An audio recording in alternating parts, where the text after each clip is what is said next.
Game 2 of our Friday doubleheader between the visiting Dixie State Trailblazers and your Grand Canyon University Antelopes. Game 1 went to Dixie State 11-0, and if you're just joining us, I'm Kyle Borden alongside Cheyenne Rose. Happy to have you along for the ride of Game 2, where the Lopes look to bounce back. They are now 15-20 on the season, 4-3 in WAC play. Dixie State now 16-18 on the year, 4-3 also in Western Athletic Conference play. Well, Cheyenne, let's get right to it. How can the Lopes bounce back from that 11-0 win with the Sanderson Ford 3 keys to the games? Well, number one, defense. We saw some great defensive plays from the Lopes in Torville and Bokosh. Nicoletti, Dyer doing some great things for the Lopes. They'll want to continue that to help their pitching staff out in a game number 2, then string together hits.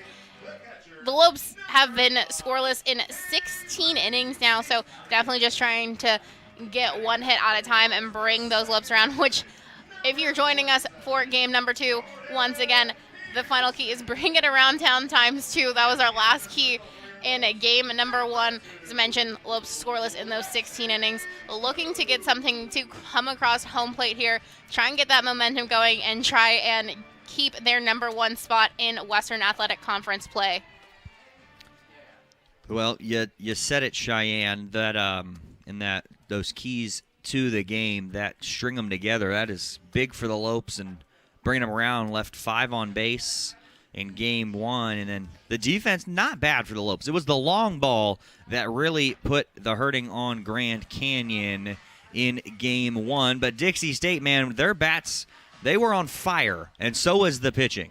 Yeah, the Lopes unable to break through the Dixie State pitching. Only had 3 hits, 2 of them coming off of the bat of Aguilar Bokosh. But as you mentioned, Kyle, those long balls were the troublesome spot for the Lopes. Back in the 3rd, there was that 3 spot, and then in the 4th, that 2 spot. And then, of course, in the top of the 6th, there were 5 runs put up from the Trailblazers. But hey, Kyle, why don't we look at the Talking Stick Resort starting lineups for the Dixie State Trailblazers? Yeah, not a ton of changes for either team. It'll be Hannah Hubank, Shay Clements, Megan Anders, Michaela Thompson, Oakley Trapp, Mallory Eldridge, Casey Crawford. The lone change for Dixie State is Miley Maletta. She will be at 3rd base, and then Kirsten Quigley will round out the order in the 9 spot. As in the circle for Grand Canyon here in game number 2, it'll be number 19, JC Hambrick. She's 5-6 on the season. This is her 9th start, 18th appearance. She's got 3 complete games, a shutout, a 4.41 ERA on the year, 74 2/3 innings of work, 83 hits, 70 runs, only 47 of those given up, 33 walks, along with 54 strikeouts. Opponents are batting just .268 against JC Hambrick, which is tops for this Lopes pitching staff. We are ready to get underway. Game 2, the first pitch from Hambrick to Hubanks is a ball. And we will start with a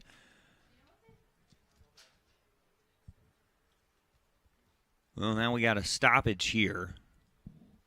Pitching coach for the Lopes is out there talking with the umpire.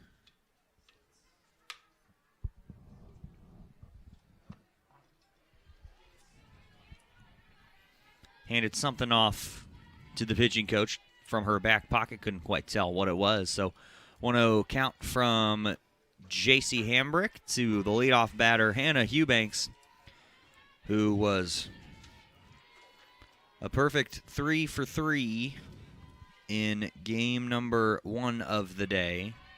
That's in for a strike. So Hannah Hubanks, the most dangerous hitter on this roster for Dixie State. She had herself a really good game number 1. Yeah, Hubanks came around and scored. So that 1 lone run back in the 1st in game number 1. And then, of course, floodgates opened for Dixie State. Had a single, a walk, a home run, and another single. Or, excuse me, a double for Hannah Hubanks. Ultimately, it ended up being a double. She was a triple shy of the cycle in game 1. 2-1 is the count right now to the leadoff batter. It's in for a strike on the outside corner. 2 balls, 2 strikes to Hannah Eubanks. We're going to get things rolling and keep them rolling for Dixie State. Again, an 11-0 victory for the Trailblazers in Game 1. Hambrick ready to deliver the 2-2. It's going to be another leadoff single for Hannah Eubanks. She did it in Game 1 into center field, does it into left field here in Game 2. The catcher, number 2, Shea Clements. Yeah, so far today, Eubanks, Lopes have no answer for. Remains perfect on her day facing the Lopes, and Lopes still unable to retire her, and got to try and find an answer for her. As you mentioned, just a triple shy of the all she needs to finish everything out. Absolutely. She's going to stay put, and now Shea Clements, the catcher, is due up. Fly out, strike out 2 for 4 on Clements' day in game number 1. A single came around to score, and then a 2 RBI double and came around to score as well. 1-0 is inside.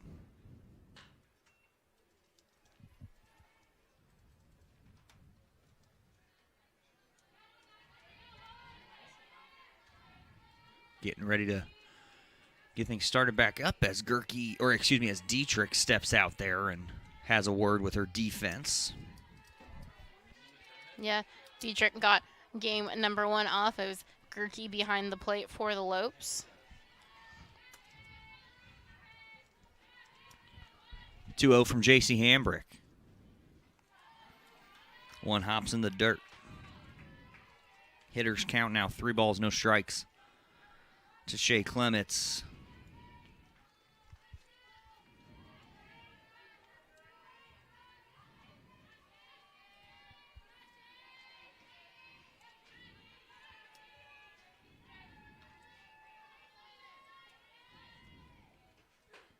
That's going to walk Clements to a board. Nobody away for Dixie State.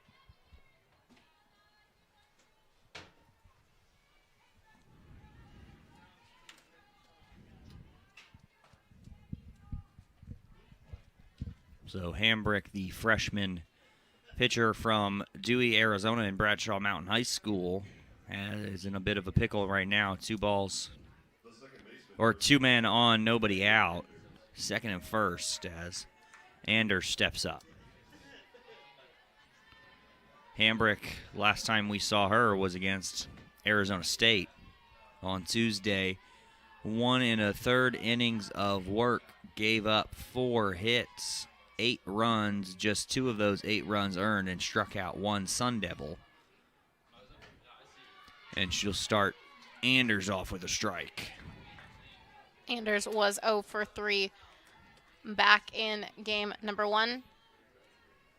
She did reach on a fielder's choice, which brought her around to score back in inning number 3 on the 3-run home run.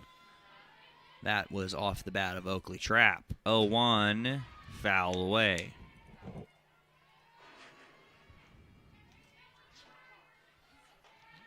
No balls, 2 strikes now for the second baseman, Anders.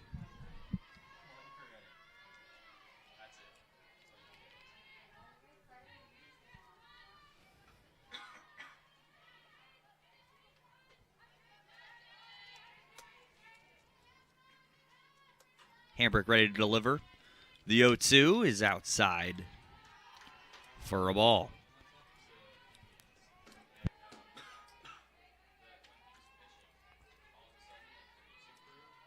Ball and 2 strikes is the count here. See if Hambrick can get out number 1. 1-2. Off speed. Got her looking. It's a big out there for the Lopes that Hambrick just got. As you mentioned, having 2 on with no out now, at least 2 on with 1 out does involve double play option for the Lopes. Force at first, second, or third now for the Lopes defense as Thompson is due up here. Clements on first, Eubanks on second.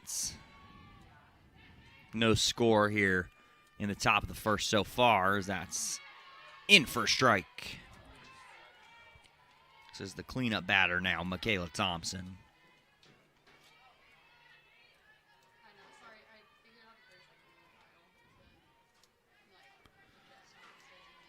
The senior first baseman, Michaela Thompson, swung on and missed that time. No balls and 2 strikes.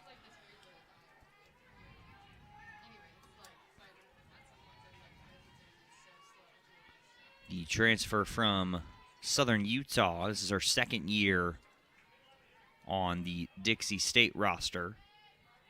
Played her freshman year at Southern Utah in 2018. Fouled off. Dietrich couldn't hang on to it. Count will remain no balls and 2 strikes. So, 2019, Michaela Thompson hit .323, 30 hits, 21 RBIs. Having a good season this year as well.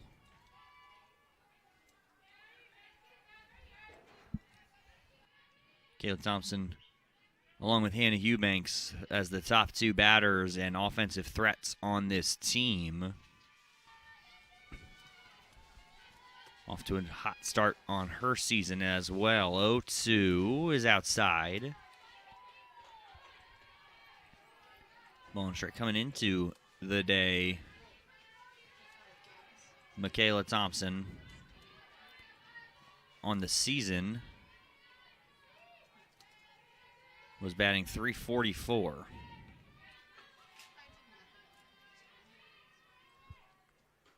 One-two's fouled away into the screen. Count will remain.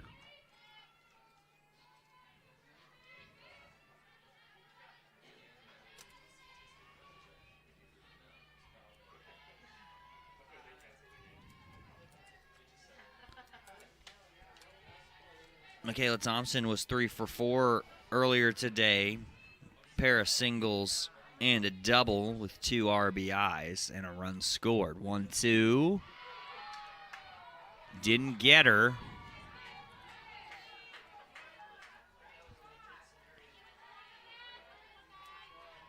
Thought Hambrick might have got her looking as well, just missing the inside part of the plate.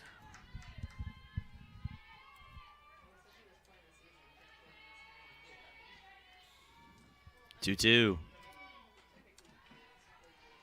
Outside, count goes full.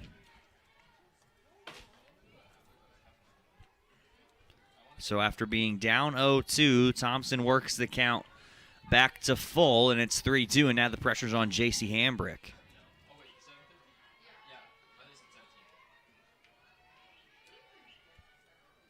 Three-two. Grounded to Torville. She'll step on third, fire across the diamond to first. The stretch by Bishop in the pick. And it's an inning-ending double play. Give it the 5-3 double play, and there is no score as we go to the bottom of the first inning on GCU TV. Grand Canyon University, a Christian university, is one of the largest and fastest growing universities in the country. GCU offers 270 dynamic academic programs with modern apartment-style living, classrooms, labs, restaurants, and more. Located in beautiful Phoenix, Arizona, GCU's vibrant community and expansive campus is ranked top 20 for best college campuses in America. My university integrates the free market system with a welcoming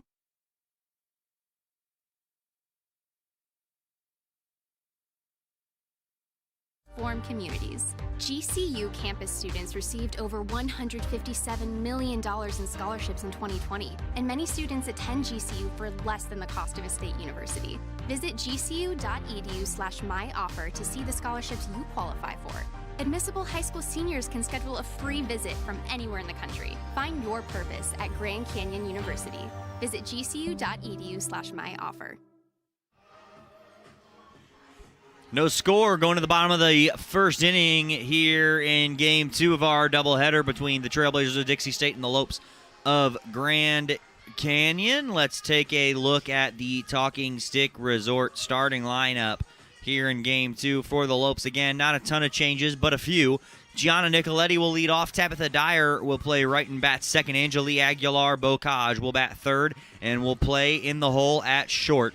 JC Hambrick is pitching. She'll bat fourth. Kristen Fifield in center field. She's fifth. Lily Bishop, who just had that great stretch at first base, she will be playing there and will bat sixth. And 7, 8, and 9, Torville at third. Kaylee Dietrich, there's a change for you. She'll be behind the plate, bat eighth. And Jordan Pearson will round out the order in the 9 hole as Gianna Nicoletti will start us off here in Game 2 for the Lopes in the bottom of the first. Did not record a hit in Game 1. She was 0 for 3.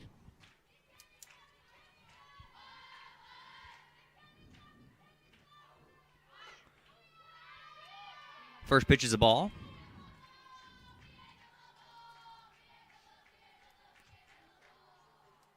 Ashton Bowerly is in the circle for Dixie State. She's 4-6 on the year, a 5.69 ERA. This is her 13th start as Nicoletti slaps that one the other way. It's through the hole, and she'll be aboard with a leadoff single for the Lopes.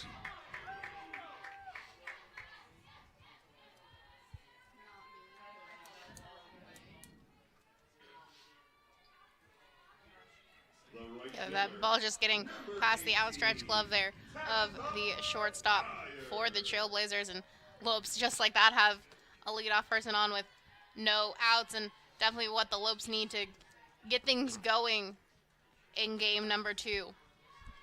Bowerly 7 complete games, 71 in the third inning pitched as Dyer sends it the opposite way. See if they can turn 2. No, they'll just get 1 on the fielder's choice.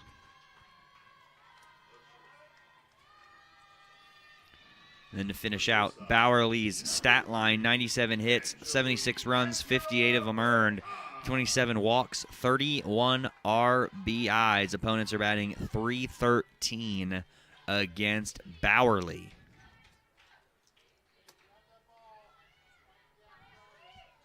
This will bring up the third batter for the Lopes, Angelie Aguilar-Bocage. Bocage had 2 of those hits for the Lopes in game 1 out of those 3 hits that the Lopes were able to get off the Trailblazer pitching. The Lopes just need to come up with an answer as they did get that 1 hit from Nicoletti, and then still having 1 on in Dyer standing on first. 0-1. Aguilar-Bocage takes. Just going to miss the top of the zone. Ball on a strike. So now the umpire coming out to the Dixie State starter as well. Second time we've seen this happen. We had it happen in the top half of the inning.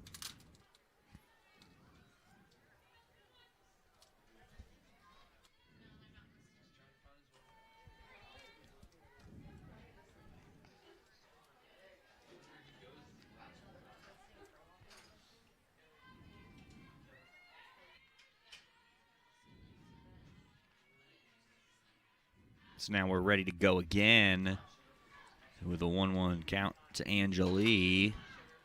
It's fouled away. Ball and 2 strikes. Angelie's mother played softball at Ohio State. Softball runs in the Aguilar-Bocage family, of course, the younger sister of Brianna Aguilar, who graduated a season ago and was an ace on the pitching staff for 4 seasons.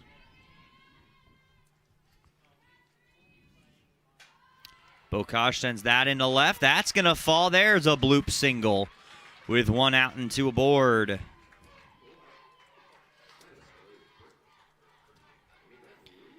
Maybe the Lopes bats starting to come to life a little bit. Don't want to speak too soon here, Cheyenne, but a good start here in the bottom of the first. The pitcher, number 19, JC Hambrick. Jason Hambrick's going to come up now to bat. She's done a little bit of batting on the season. Not a whole lot, but she's batting 300 even. This will be her 31st at bat if it's not a walk. That one's fouled off. She's got 9 hits on the year.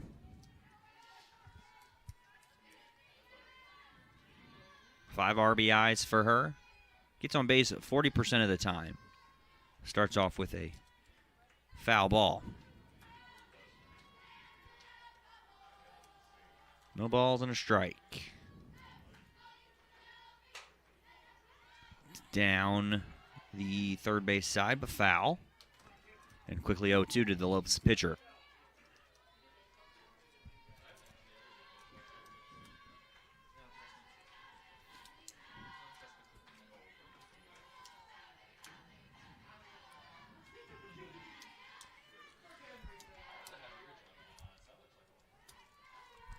Here's the 0-2. Grounded. Going to have to throw to first. To get Dyer, they will.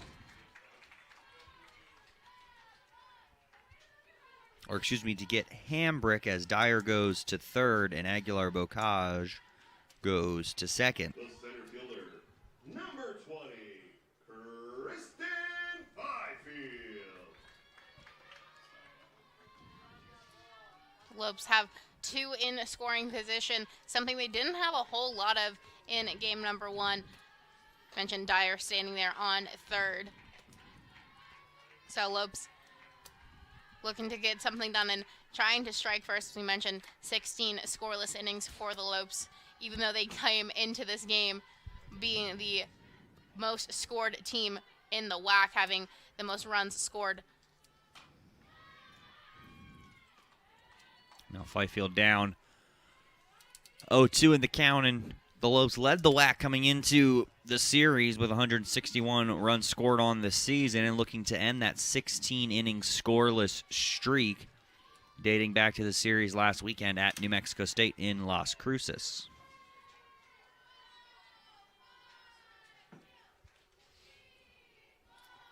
Two away and 2 on. Outside.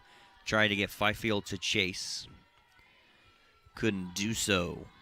So Lopes already now 2 hits here in the first. Had 3 in all of game 1.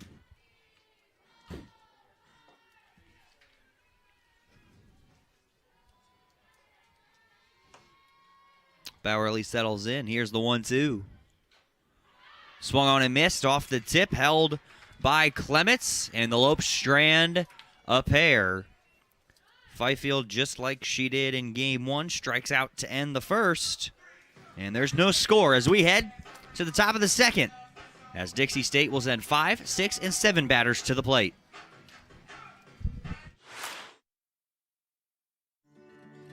When life seems uncertain, there's one credit union that provides both dollars and cents. Copper State Credit Union. With solutions that focus on our members, you can take advantage of competitive rates, free cashback checking, and local attentive service.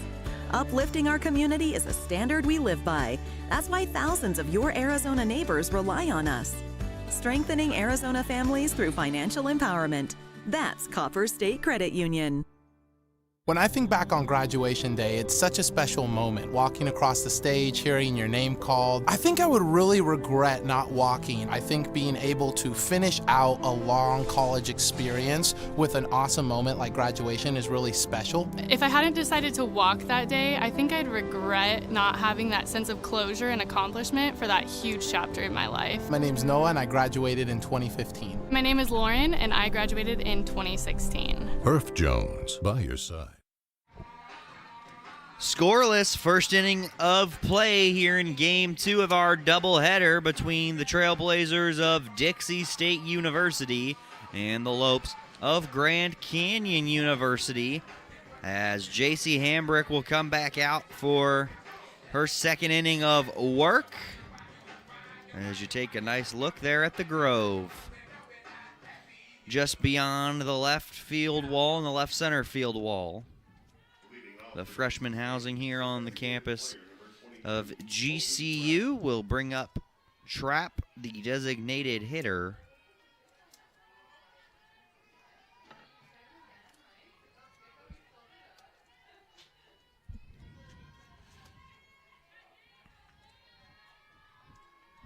So we start off inning number 2 with a check swing and a ball. Going to appeal down. She didn't go. Oakley Trapp is ahead in the count. A ball and a strike. Hambrick just one hit, a walk and a strikeout in inning number 1. Faced 4 batters. Trying to go 1, 2, 3 here in inning number 2. Up high.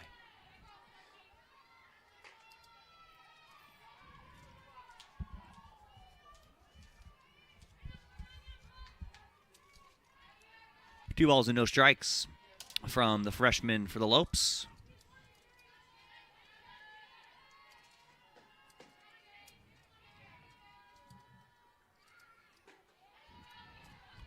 Three and 0. Now the batter she walked in the first was on 4 straight pitches, so in danger of doing that here in this inning as well. As Dietrich wants to talk things over. Trapp had the 3-run home run in the third that put Dixie State ahead 4-0 and really brought the bats to life in game 1 of this doubleheader. Yeah, after that home run, it got a little more further away out of the Lopes' reach. Of course, that 4-run deficit, and then that 2 spot put up out of another home run, and then 5 in the top of the 6th. Just closing it out for the Trailblazers, and Lopes still looking to get their first run across against the Trailblazers, and Hambrick trying to have an easy inning, allowing no more damage to come across, is able to do in the first. She's able to work back to a full count.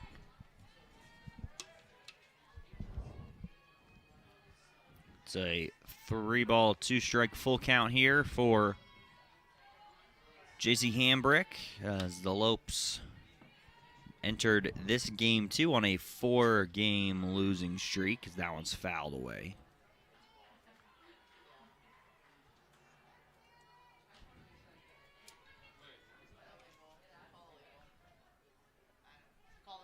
An illegal pitch on JC Hambrick, and that is not the first time we have seen that today through our first game and now this one. And now Coach Pearson wants to talk things over with the first base umpire who made the call. So as it stands, it's going to be a walk.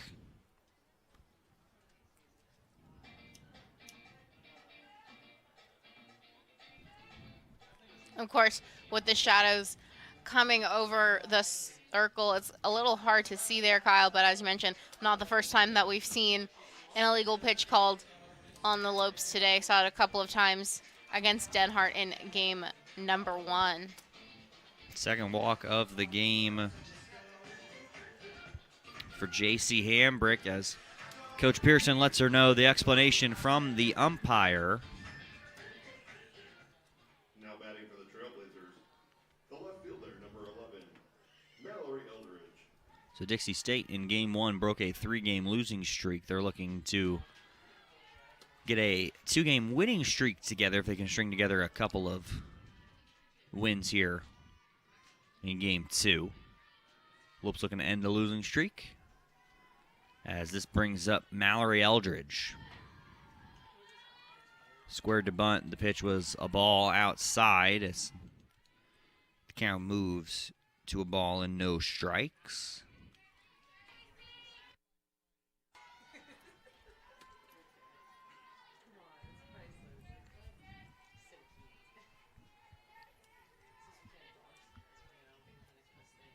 The junior Mallory Eldridge is in the box for Dixie State, and that's the same spot outside as the last one.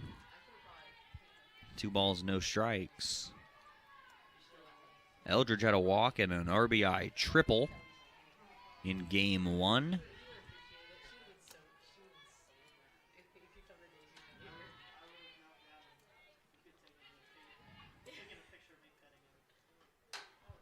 There's a ground ball. Torville picks it up. She will throw on to first. That's in time for out number 1. Thought about turning 2, but didn't think she would have enough time to get the runner at second. So Trapp advances. Eldridge is out at first. And there's one away. Yeah, it was a smart play by Torville to go for more of the shirt out. By the time the ball got to her, the trap was already almost halfway to second, so not sure if that play would have been in time, so at least getting one shirt out. Casey Crawford in the box.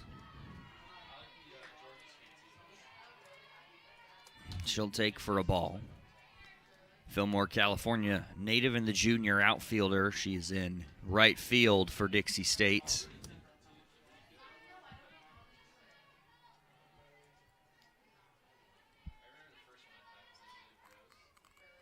One 0. Fouled away.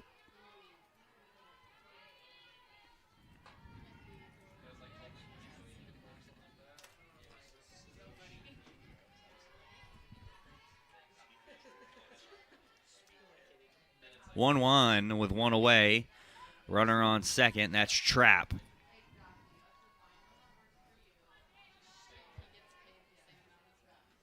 One fouled straight back into the screen.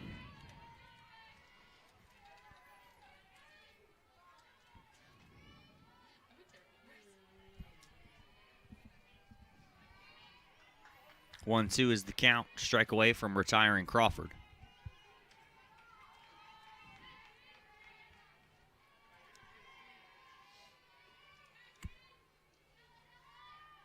One, two.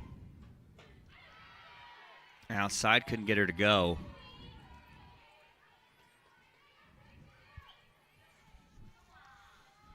Two balls and two strikes.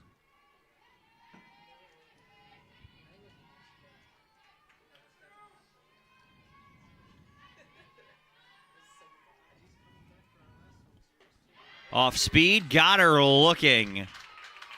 The second strikeout of the game for Hambrick is a backwards K, and now both of her strikeouts have been looking. The third baseman, number 5, Miley Moletta. Yeah, just a great pitch there from Hambrick. You mentioned being able to get her second strikeout looking. Something the Lopes needed to get that second out with that runner standing in a scoring position.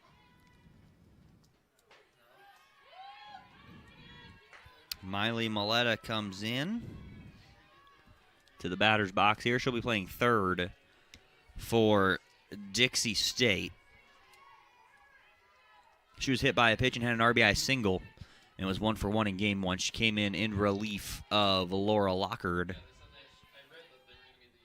who started at third base for Dixie State. Here's the 0-1. Also in for a strike.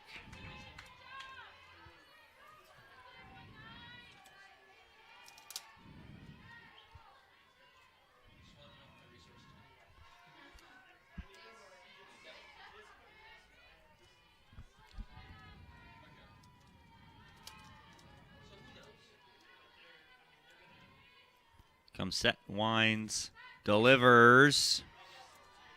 Just missed up high.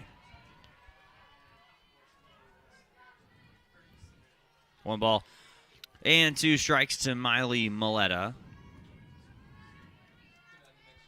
who entered today. This is her first start on the year, actually. She bats an even .300 entering the weekend series. That's a ground ball. That's going to be booted by Aguilar Bocage in the hole at short, and everybody's going to be safe.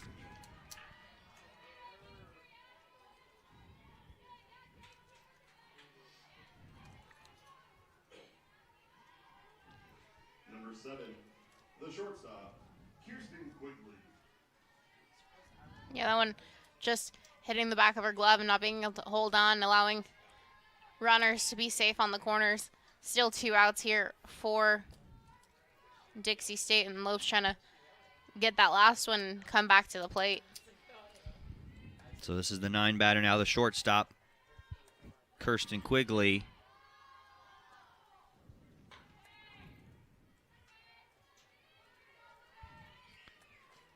And it is a ball on the first pitch to the shortstop for Dixie State.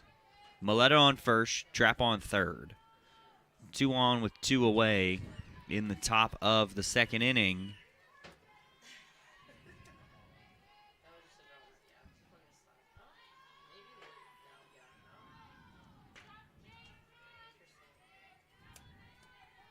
2 balls and no strikes.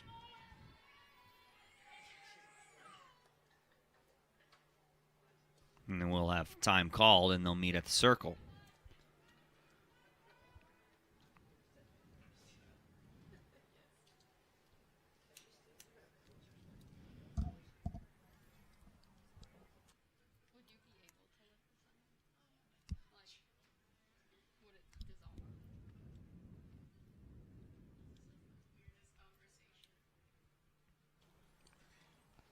Umpire's going to go out and break up the meeting between the Lopes infielders as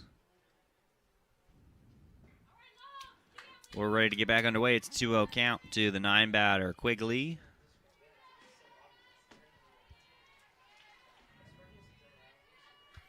And Hambrick looking to keep this a scoreless game.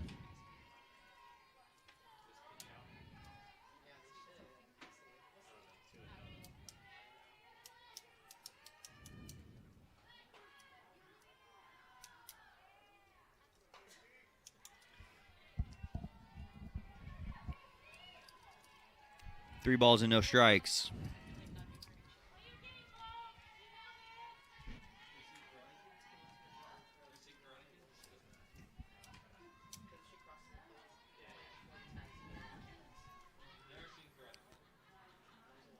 That'll load the bases.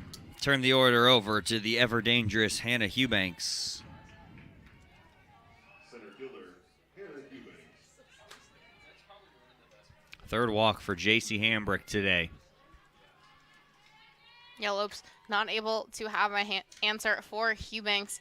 Game number 1, she's perfect, and so far 1 for 1 on the day. So trying to find the answer for her here with the bases loaded.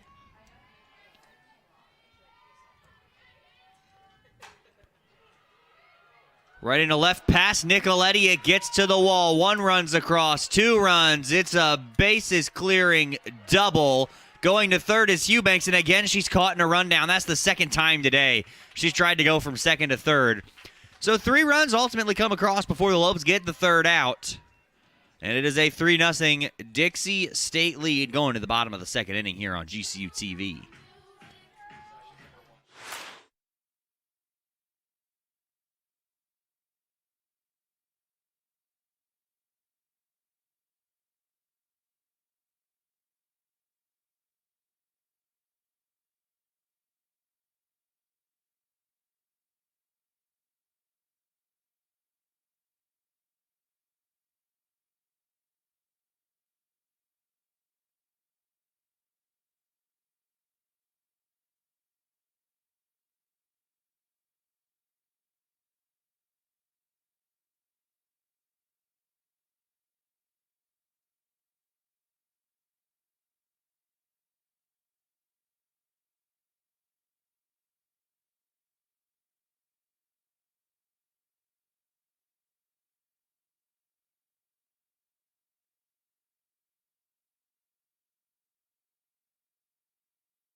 Lopes got out of the second inning, but not before 3 runs came across the plate.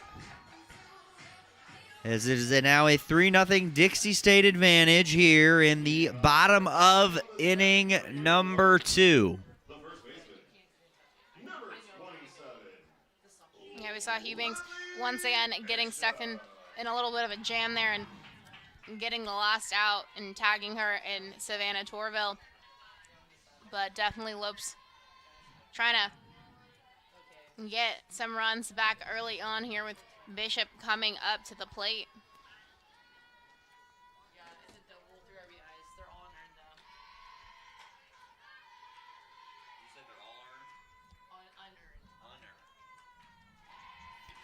They'll start Bishop off with a strike.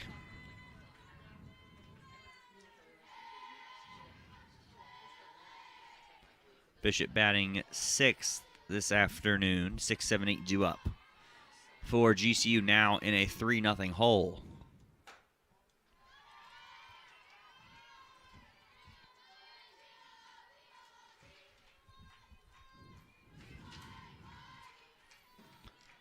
Bishop 0 for 3 with a strikeout and a pair of groundouts to second base in game number 1 of this one. Off speed, outside corner for a strike.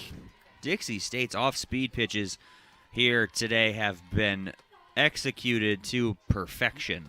Yeah, Lopes not having answers for their off-speed pitching.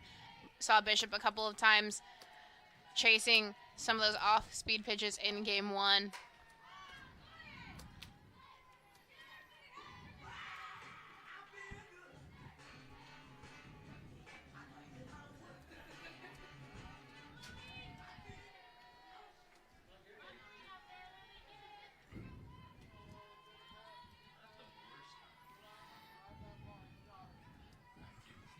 One, two. Bowerly will deliver to Bishop. Rip that one foul right into the netting. Coach Pearson had to get out of the way of that.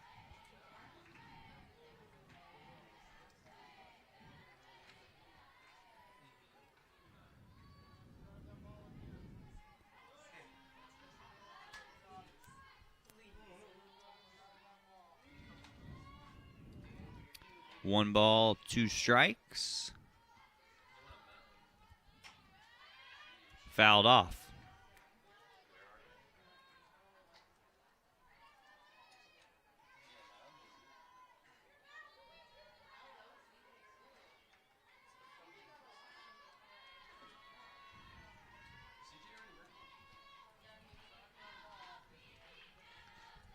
Long looking from Bowerly. Here's the 1-2 again upstairs for ball 2.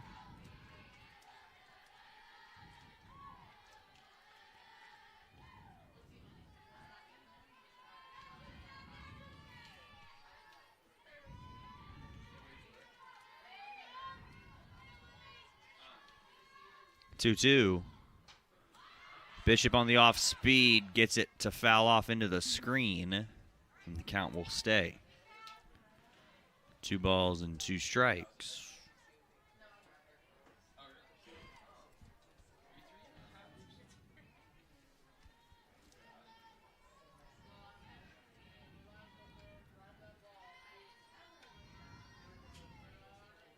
Bishop ready. She'll settle back in. Looking to get the leadoff batter on for the second time in as many innings. And they won't do it on that one, just foul. That would have been great for the Lopes if that ball landed fair and then rolled foul, but just slightly foul. So Bishop will do it again with a 2-2 count.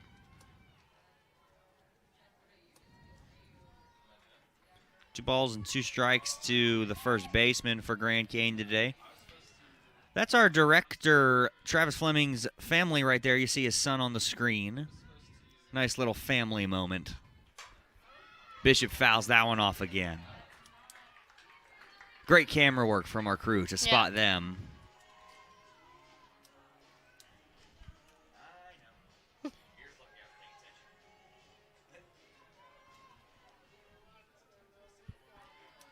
Long at bat for Lily Bishop. It's 2 balls and 2 strikes, nobody out. She's the leadoff batter here in the bottom of inning number 2 for Grand Canyon. There's a fly ball right to center field. Eubanks is there to make the grab, and Bishop is finally retired.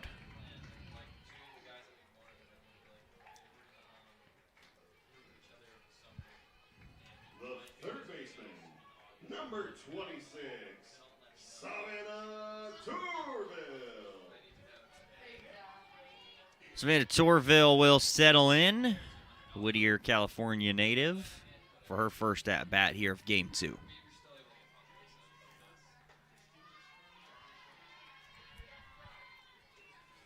Tourville responsible for the last out in the top part of the second, you were stuck in that jam and tagging her out. Seen some nice defensive work from Tourville all day long.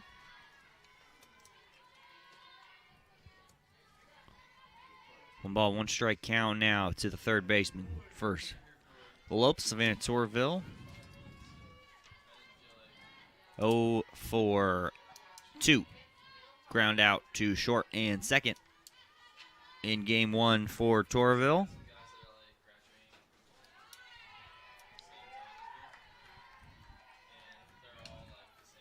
The off speed just missed high, 2 balls and a strike. Goes the count from Bowerly. Both sides have allowed just 2 hits. The difference is 3 Dixie State runs in the top of the second.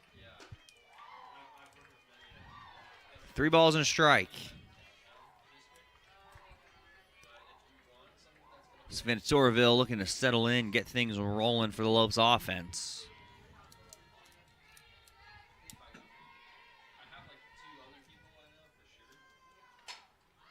Torville pops one up. And that's going to end up falling. Miscommunication between Hughbanks and Anders, and Crawford popped right up into no man's land. And Torville's going to get credited with the double. And now so Lopes have 1 on in scoring position. And as we take another look at this play here, you see all 3 of them running in, and then just miscommunication, not seeing fully where the ball is. As we mentioned earlier in game 1, a hot Phoenix day, and sun definitely playing a factor here as most of the infield's covered in shadows, but outfield still dealing with that grueling Phoenix sun, Kyle. Brings up the senior catcher, Kaylee Dietrich, for her first at-bat of the day. Didn't play in game 1, getting the start behind the plate here in game 2, and she'll start off with a 1-0 count.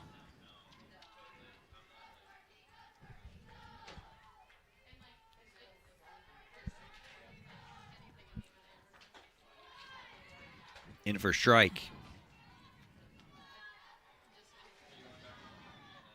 Counts even.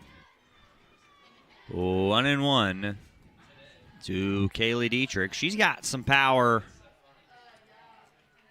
in her bat. She's got 4 home runs, tied for the team lead on the season, and she'll line that one through the third baseman's glove. That's Maletta. Couldn't quite dive and get that, and that's a single to advance Torville to first.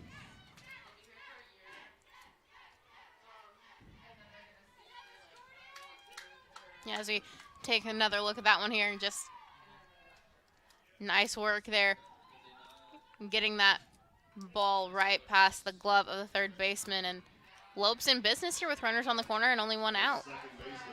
Christine Bellavia is going to pinch run for Kaylee Dietrich as Jordan Pearson settles in.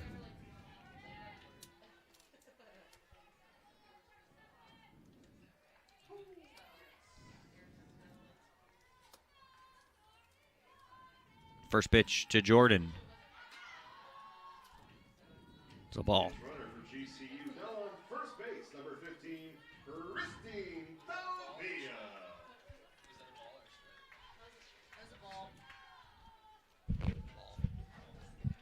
1-0 count as Bellavia stands on first. She's 2 for 3 in stolen bases this season. Does a lot of pinch running for the Lopes. There's a throw down to second. Torville looking to come home. The throw is applied. She's out. But Bellavia will go to second.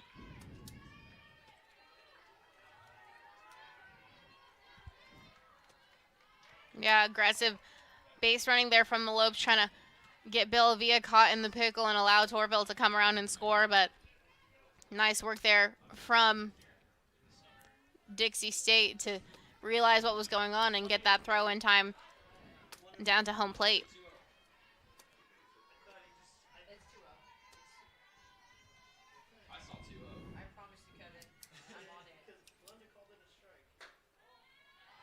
There's a ball.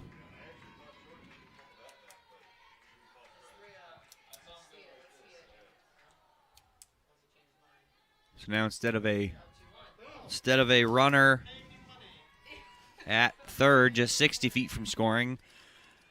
The Lopes have one 120 feet from scoring and a 2-2 count to the daughter of the head coach, Jordan Pearson.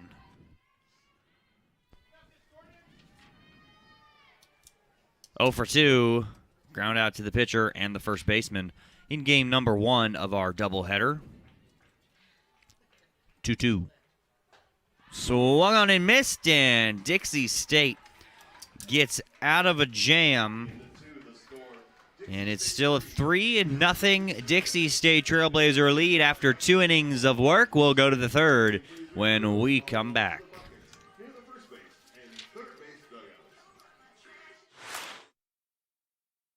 Once you've been to hell and back, there's not much left to fear. When the boogeyman goes to sleep at night, he checks under his bed for me. Have you ever wondered who Waldo's hiding from? Me. Not even the Cougars of LA are enough to scare me. But if I get into an accident, I'm calling the boss. Sweet James. If you've been hurt, don't back down. Call Sweet James. From reimagining the way you work to reassessing what you need, you've changed the way you do business. And now, so have we. With no annual contracts and flexible internet and voice solutions, you'll have what you need to get back to business. Rethink, reconnect, reimagine. Switch to Cox Business today.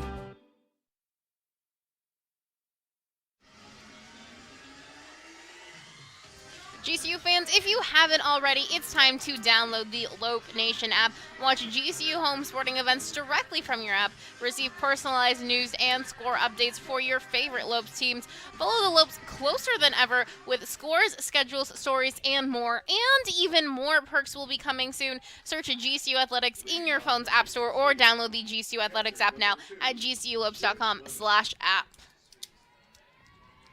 Back here for inning number 3. It's a 3-0 Dixie State lead.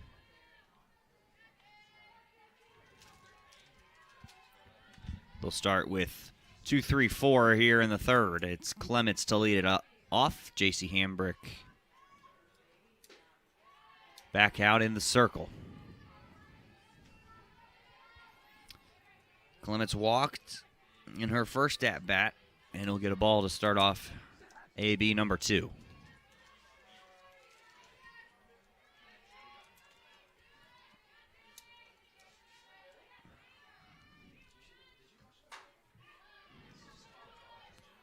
Right back to Hambrick, thrown on to first in time for out number 1.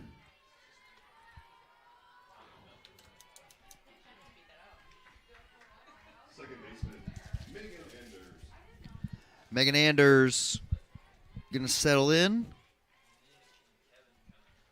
She struck out looking in the first.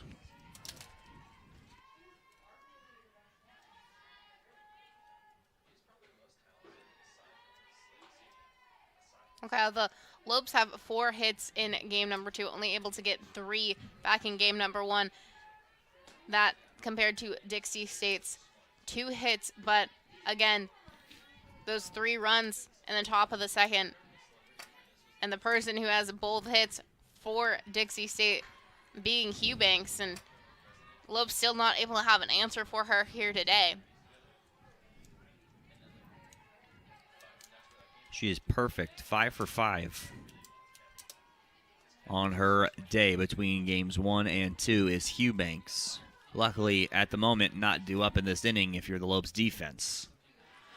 3-0 is the count to Megan Anders. Hambrick's already walked 3 batters today. In danger of walking batter number 4 with Megan Anders.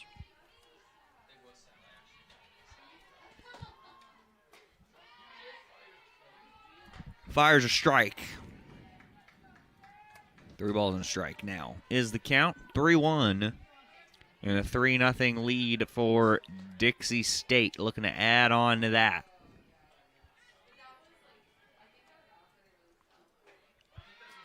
Count goes full.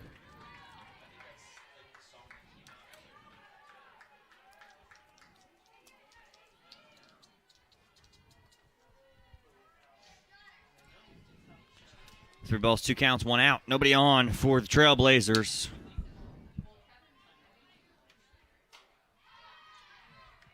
Fouled off into the screen.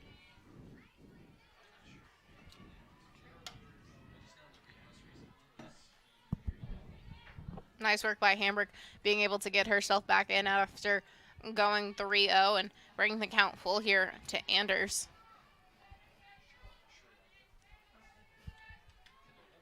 Hambrick will settle in.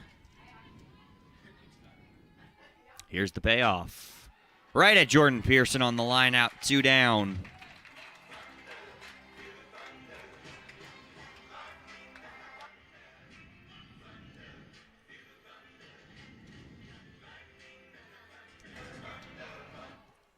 The first baseman, number 21, Michaela Thompson.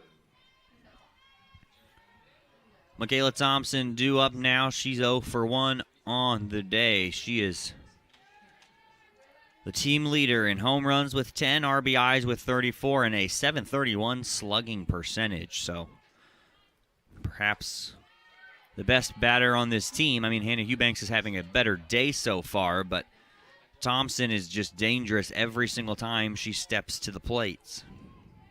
Grounded out to a 5-3 double play in inning number 1 to end the first inning. Quickly, 2 pitches, 2 strikes to Michaela Thompson.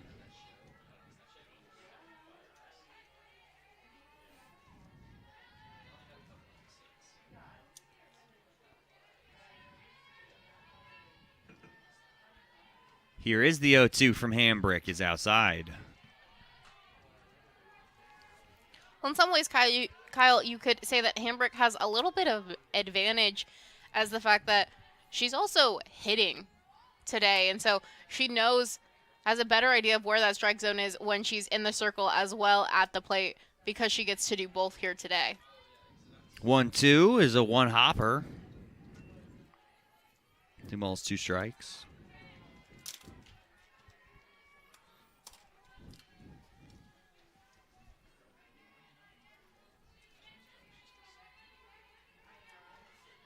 It was 0-2. Now it's even. 2 balls and 2 strikes to Michaela Thompson. Fouled away. We'll keep the count even.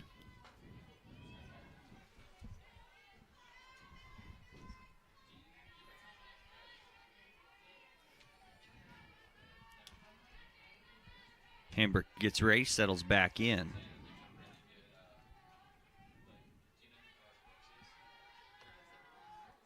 2-2. Missed. The strike zone on that one. Count is full. 4th time today. And on full counts, it's a walk, a double play, a line out so far. This is the 4th time it's happened. 3-2. Got him swinging.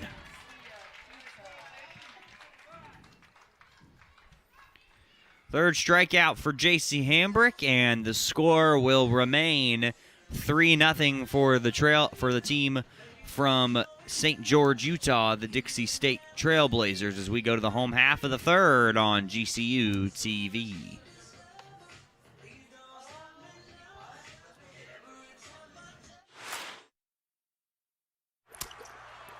Joel Embiid is unhappy.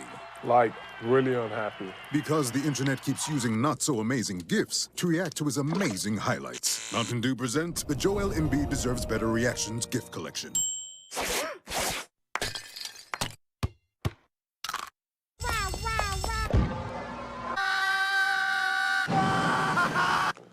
Now I'm so happy.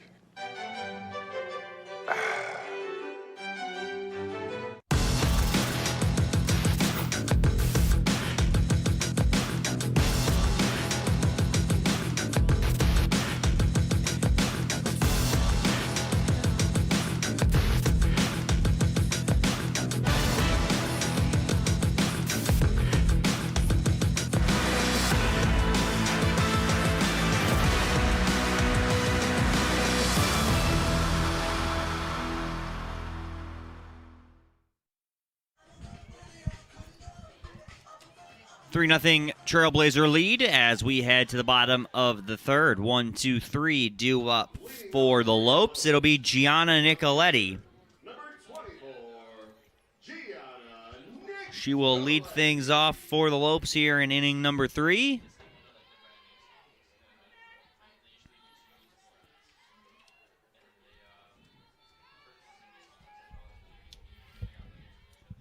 As Ashton Bowerly is back out for her third inning of work.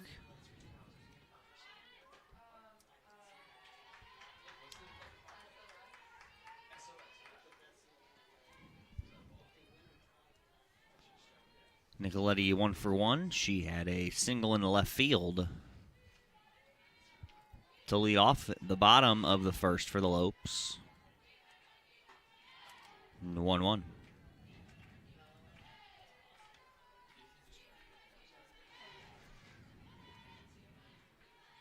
One ball and one strike to the Lopes left fielder.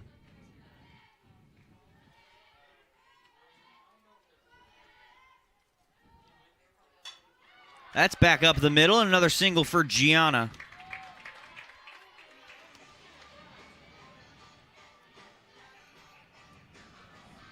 Yeah, for the second time, the Lopes have the leadoff person aboard in Nicoletti.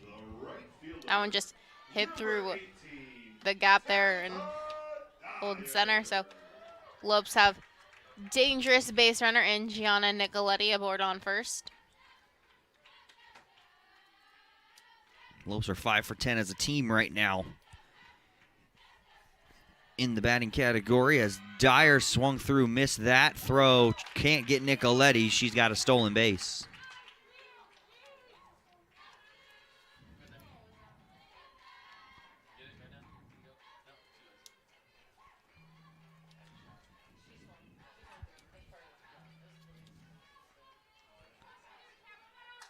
So Dyer swung and missed at that pitch, and it's a 0-1 count as that's fouled off after the stolen base from Gianna Nicoletti. Well, Nicoletti does lead the walk in stolen bases. Had one in game number 1 and then just now, so that would be her 23rd stolen base on the season. Second of the day between these two games so far. 0-2. Missed outside, so with that stolen base, the double play is broken up on a ground ball to the infield at least. Seen the Lopes able to double up Dixie State a couple of times with fly balls through the first two games. That's a check swing. Did she go around? No, she didn't.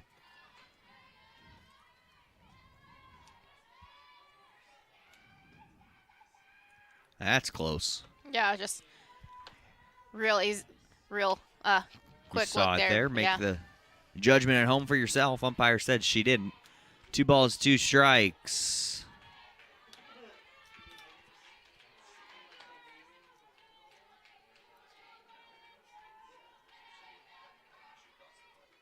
Three balls and 2 strikes. Counts full now for Tabitha Dyer. Fouled off into right field. We'll do it again. Nobody down here in the bottom of the third for Grand Canyon as they got a 3-0 deficit against these Trailblazers.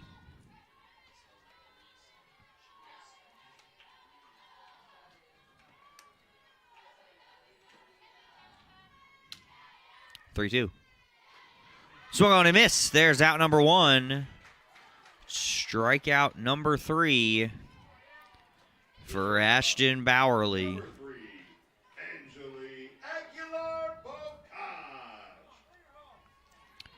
Angeli Aguilar-Bocage singled back in the first. She is 1 for 1 this evening.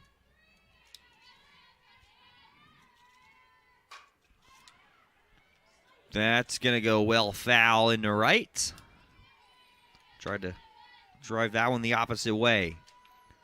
Bocage is the only Lope that is perfect on the day. Went 2 for 2 in game number 1. Right now the Lopes haven't scored a run in the last 18 and a third of an inning, so looking to end that here with 1 out in the bottom of the third before that streak can get to 19. 0-1. Bocage right at third. Nicoletti's going to go. They're going to hold up. Nicoletti will advance to third. But the ground out for Bocage makes her 1 for 2, and that'll bring up Hambrick, who grounded out in her first at-bat. Number 19, J.C. Hambrick.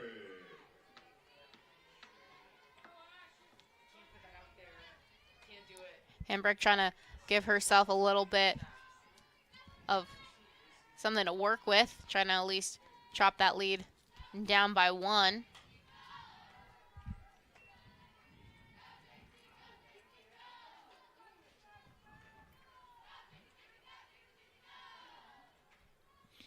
Lopes dugout trying to get J.C. Hambrick energized. Not sure if you can hear it from the field mic, but we can definitely hear it up here in the booth.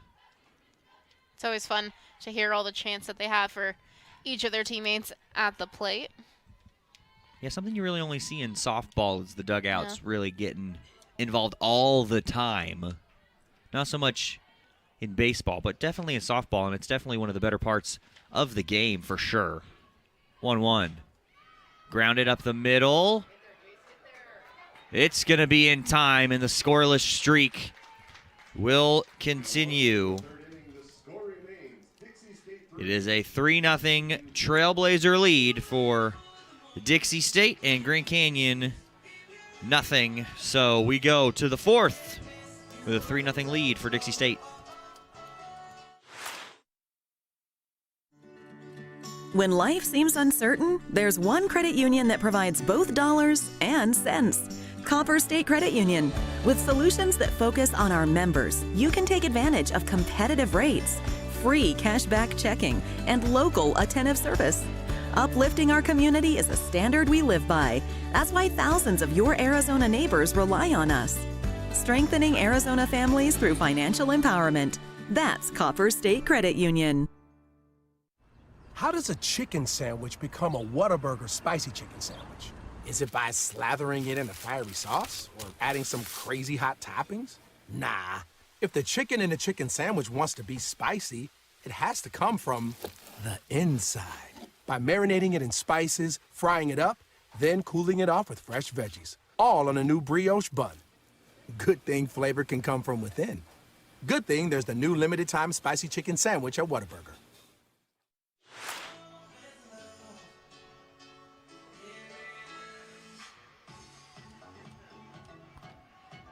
Back for inning number 4 here at the GCU Softball Stadium, and it's a 3-0 Dixie State advantage. Lopes threatened there with Nicoletti on third, but unable to bring her across. And Lopes looking to break this 19-inning scoreless streak and try and not allow any more damage to come across here in the top part of the fourth. Yeah, definitely something to keep an eye on, how much longer that streak's going to go on. Up to 19 innings, like you mentioned. It dates back to the New Mexico State series. Number 22, Oakley Trap. Oakley Trap will step in. 5, 6, 7 due up. Hambrick has allowed 2 hits, 3 runs, none earned. She's walked 3, struck out 3 in her 3 innings of work as she's out for inning number 4.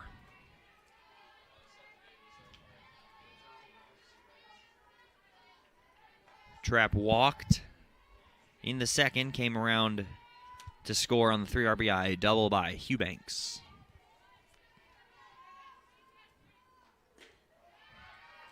There's a strike. 1 ball and a strike now to the designated hitter.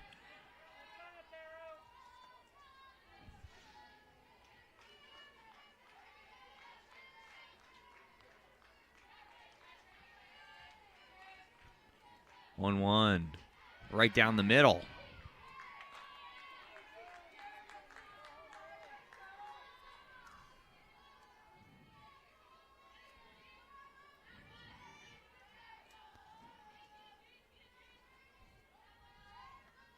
J.C. Hambrick now ahead in the count here. 1 ball, 2 strikes. Missed up high with that one, and the count's even.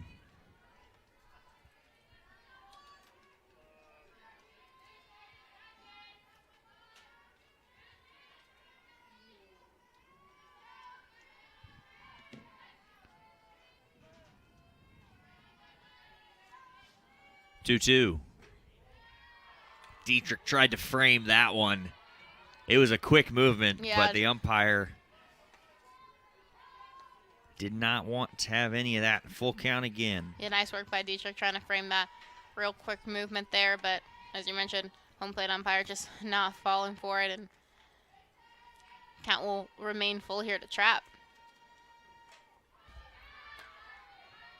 Fouled off into the screen. Straight back, and the count will remain full at 3 balls, 2 strikes, nobody out. Here to lead off batter in inning number 4, Oakley Trap. Dixie State in this one batting just 2 for 10. So not quite the same offensive power that you saw in game number 1, just yet at least. They've also walked 3 times. So they've had 5 runners on base. They've only stranded 1. Fought off and fouled.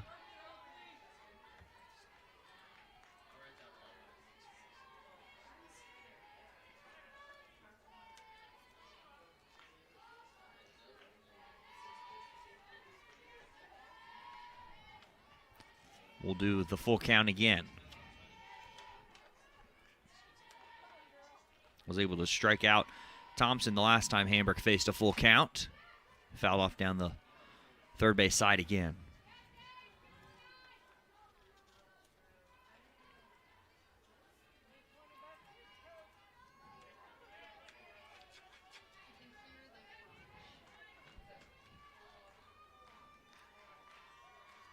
Now the Dixie State dugout trying to get some energy back into this offense.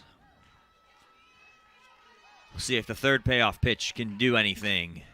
Ground ball right at Torville. She makes the grab. Throw to first for out number 1. We've seen it all day from Savannah Torville in that hot corner on third, having some great plays and helping her team out. Full extension on the reach from Torville that time.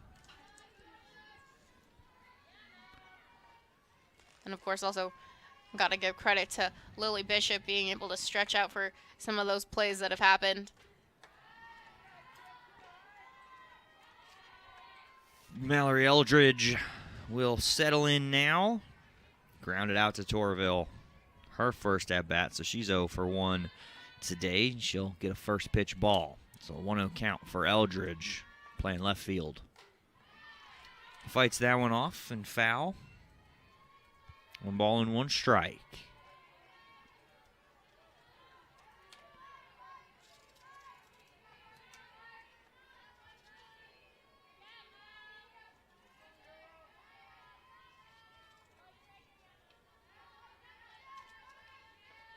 Hambrick delivers. Inside, missed the corner.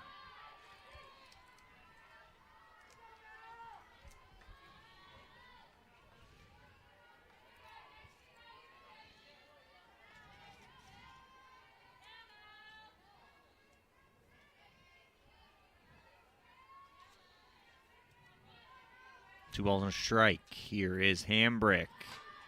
The bunt laid down. Eldridge, Torville over. Pearson can't pick it. Eldridge is aboard. A bunt single for Eldridge.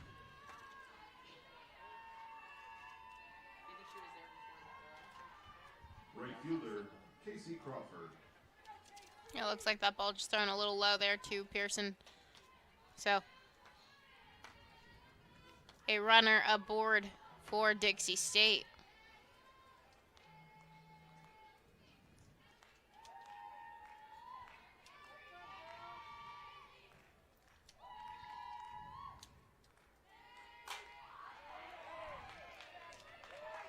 And there's a base hit single from Casey Crawford.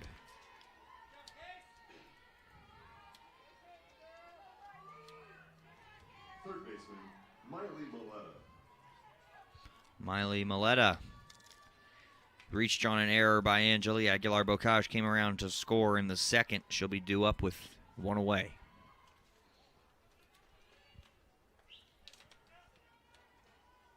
Lopes do have the force for the double play at any bag.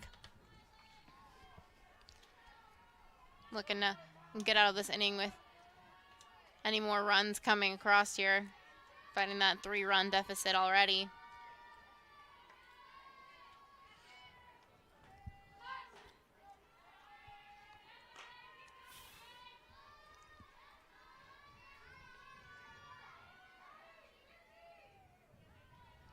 First pitch ball to Maletta.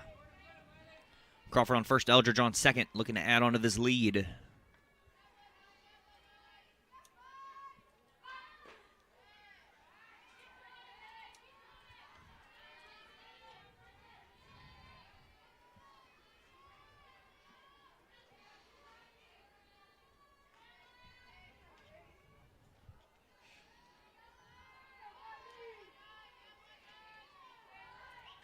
Sophomore second baseman. Batter box stand at 5'1", and it's a 3-0 count.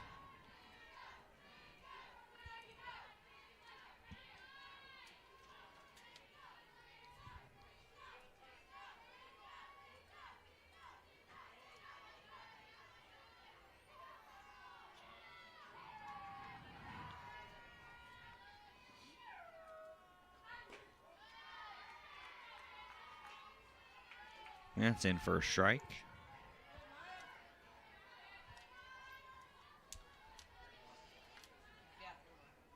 Three balls and a strike goes the count to Maletta. One down, two aboard for Dixie State. They got a 3-0 lead. Maletta sends that to left. Nicoletti not going to run it down.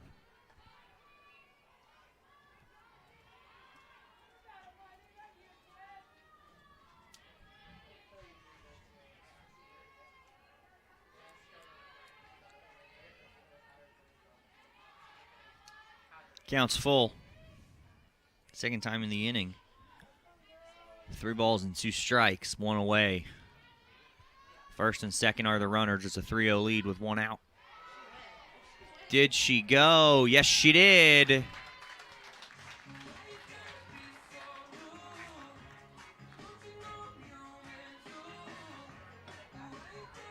Yeah, you see there, definitely went around Dietrich calling to double check and got the call from the third base umpire. So big out there for the Lopes. Gonna get a pinch hitter here for Kristen Quigley. Laura Lockard, number 25, will step in to pinch hit.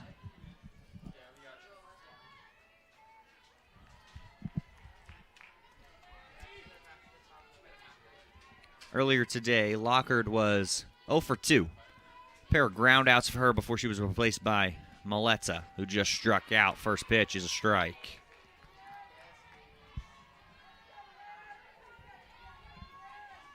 The Boise, Idaho native looking to get some going with 2 outs and turn the lineup card over with Hannah Hubank standing on deck. They definitely want her up with runners on. Fouled off, and it's 0-2. Yeah, and if you're Hamburg, you really want to get this out here in Lockhart. As we mentioned, the only perfect person on the day for Dixie State is Hubanks. Of course, gotten out twice now by tag from Torville being in a pickle. 0-2, outside.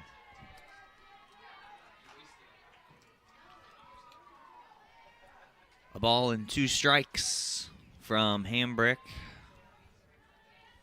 to the sophomore Lockard.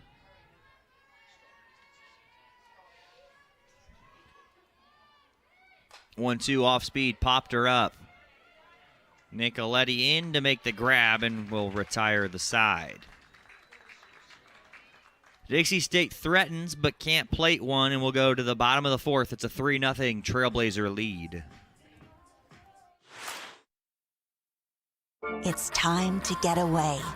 It's time to escape. It's a new day to play.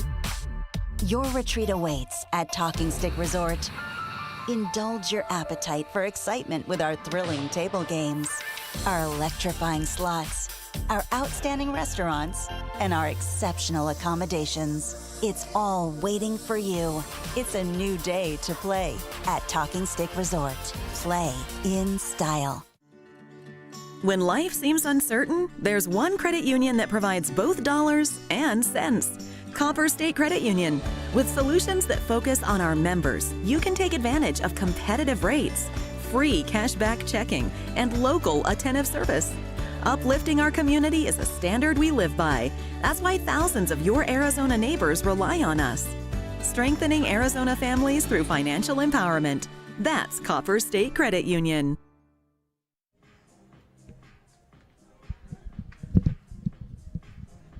Back for inning number 4. The bottom half of the inning will send 5, 6, and 7 for the Lopes to the plate. And they're down 3-0. Leading off for GCU, the center fielder, number 20, Kristen Fifield struck out to end the first. She's 0 for 1. She's due back up here to lead us off in the bottom of the fourth.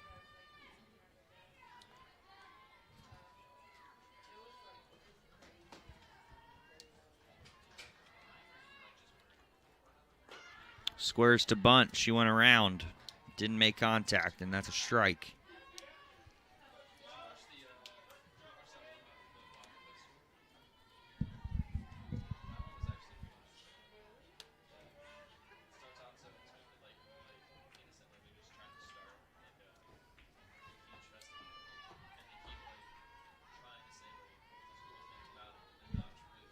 Here's the 0-1. Foul. And the count is no balls and 2 strikes. Fifield looking for her first hit of the day. Went hitless in game number 1. And then 0 for 1 so far. As you mentioned, struck out back in the first.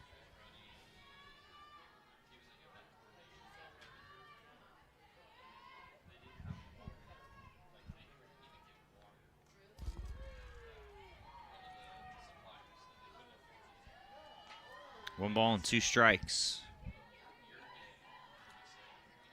is the count now for Kristen Fifield.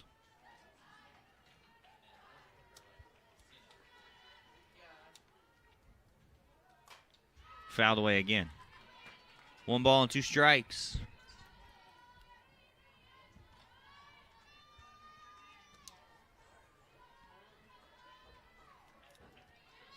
Fifield struck out in the first to end the inning, looking to lead things off. She's down 1 ball and 2 strikes.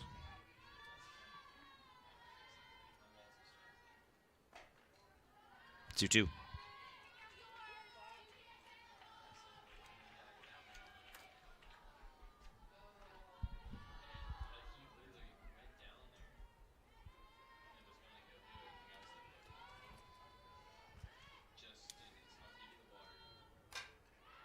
Right down to first base, and it's picked up by Thompson, and she steps on the bag for a beautiful out number 1. Yeah, you see that one traveling just down the fair side of the line. First baseman, Thompson able to 27, get in and step on the bag.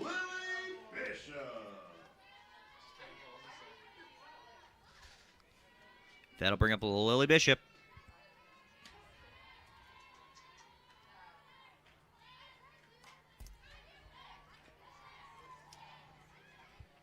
Flew out to center. Her first time up.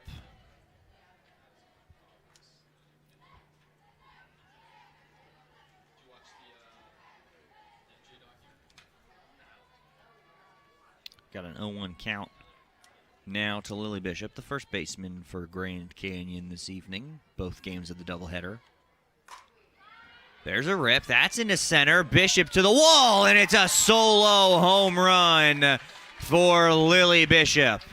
Solo home run, number 27, Lily! Lily! Lily!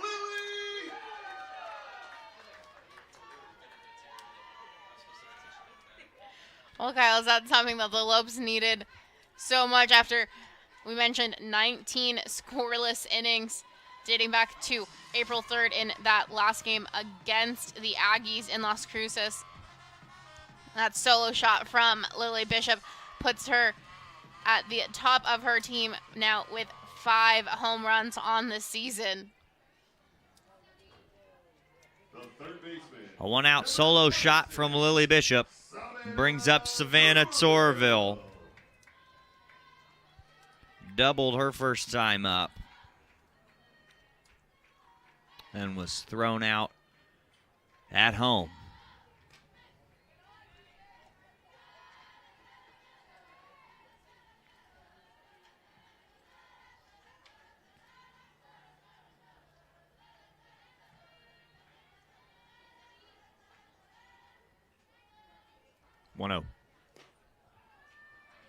Make it 2-0 for Savannah Torville.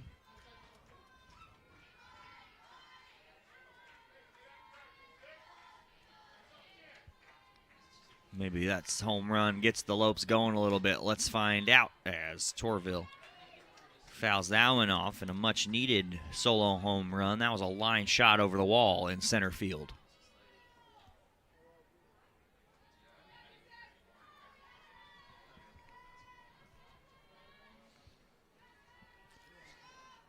Two balls and a strike to Savannah Torville.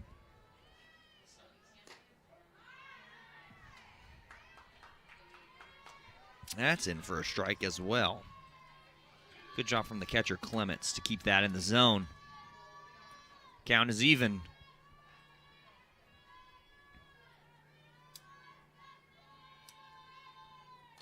Torville fouls it off. 2 balls and 2 strikes.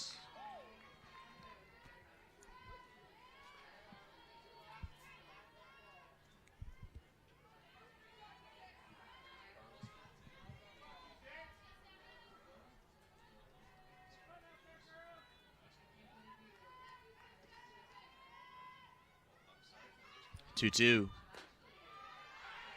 Missed for a ball, and it will go full.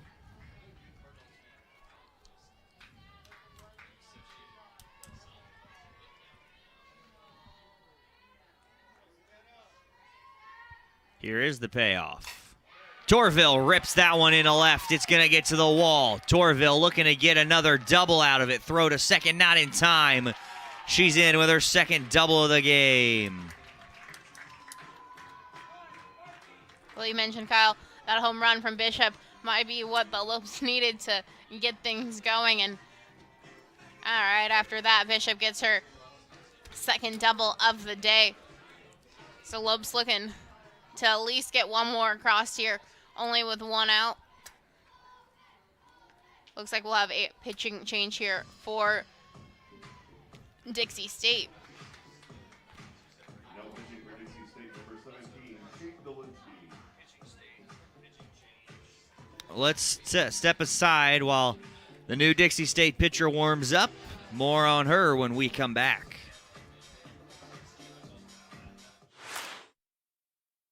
About time you watched it. Getting ready to trade it in. What are you doing? Just a little shopping. Wait, a new truck? Don't you think I should be involved? Of course.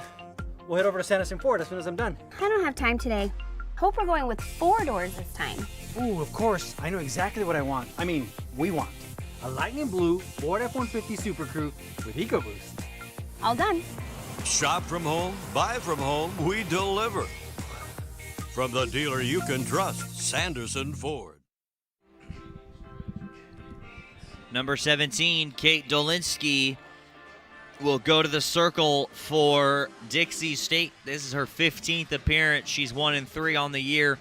5.73 ERA, 29 and a third innings of work.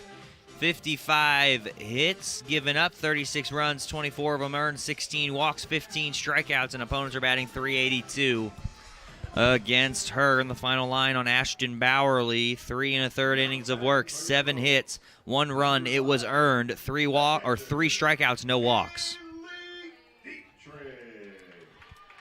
That'll bring up Kaylee Dietrich, the Lopes catcher, with 1 out, and Torville on second.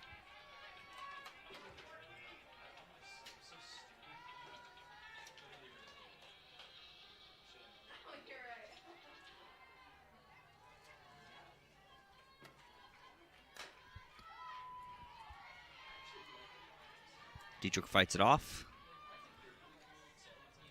It's no balls and 1 strike to the Lopes catcher.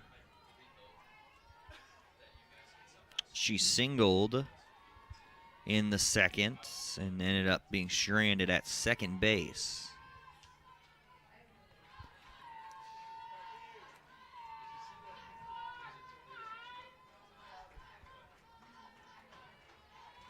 Swings and misses at that. She's quickly behind.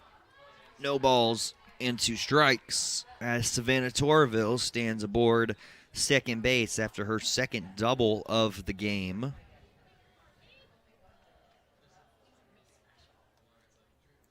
The last time Lily Bishop got a home run, she took the lead on the team with the most home runs and held that for about an inning, and Kaylee Dietrich came up and tied her for that record of most home runs on the team. So, as we mentioned, we've seen that power in Dietrich's bat, having 4 home runs on the season.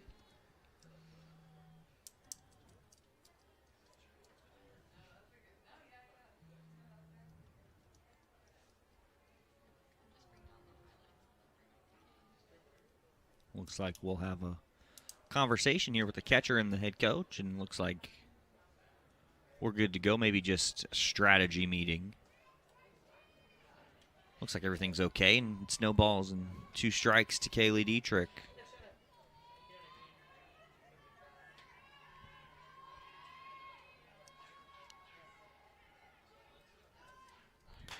Dietrich rips that one into left. They're going to send Torville. Relay throw. They're going to let it bounce, and Torville slides in just barely. If that ball doesn't take a short hop, Torville was out at the plate. Yeah, Torville coming around, and great work by her to go around to touch the back part of home plate, as you mentioned, with that ball taking a bounce. So great work there and some heads-up base running. And Lopes only 1 out with Dietrich now standing on second and cut this lead down to 1. Forgot to mention on the home run, the scoreless streak ends at 19 and a third. So Lopes have 2 here now in the 4th.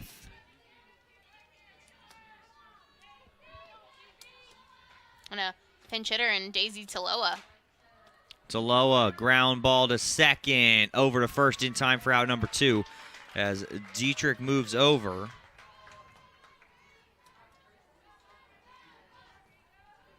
Yeah, swung on the first pitch she sees and going for the sure out at first, but allows Dietrich to get to third. So once again, the Lopes have a runner standing on third. Nicoletti's 2 for 2 on the day.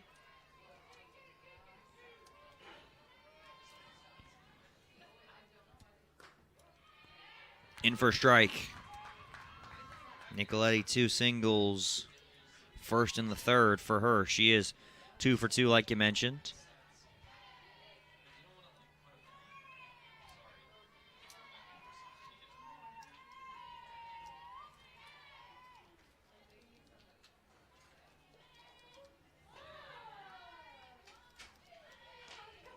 Washes it up high. A 1 ball and no strikes is the count.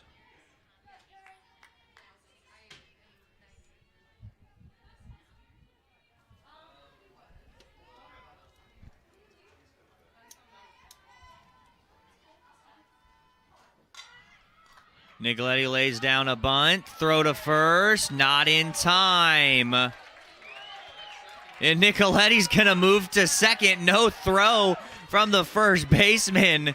And that's just heads-up base running from Gianna.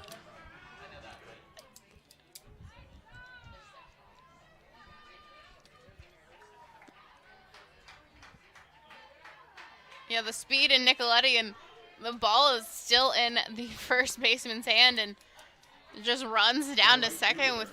Tell me that that's going to be an infield double. We really hope so. Really hope we'll see what it's marked down as, but definitely great heads-up base running by Nicoletti. No, just a bunt single, and then the advance to second with 2 outs to bring up Dyer. Reached on a fielder's choice and struck out. She's 0 for 2 today and gets the first pitch ball.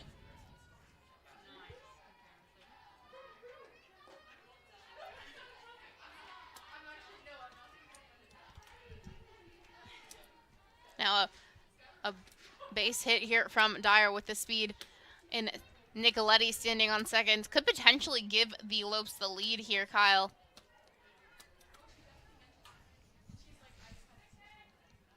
But Lopes have definitely come alive here in the bottom part of the fourth.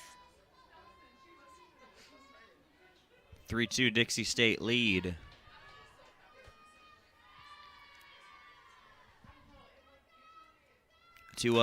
Dyer ground ball under the glove. That's going to tie the game. Here comes Nicoletti for the lead, and the Lopes have it.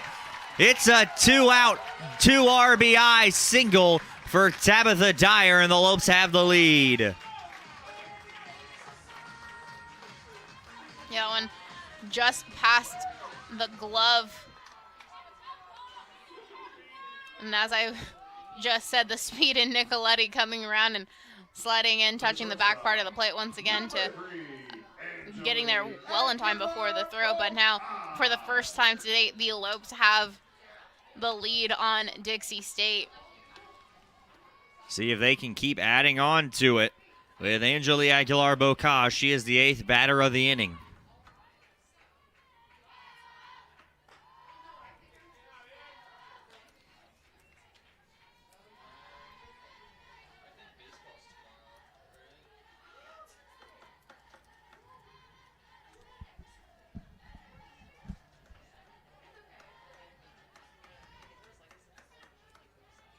One-oh. Popped up. It will get out of play. Thompson did everything she could to make a play on that. Just missed it, and it hit the netting out here above the Dixie State dugout.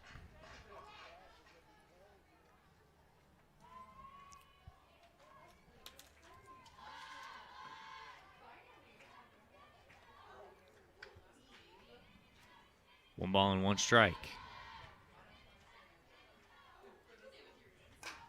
Aguilar-Bocage in the right. Diving grab is made by Casey Crawford to end the inning, but not before the Lopes add 4 runs. It's a 4-3 Grand Canyon lead going to the top of the 5th inning.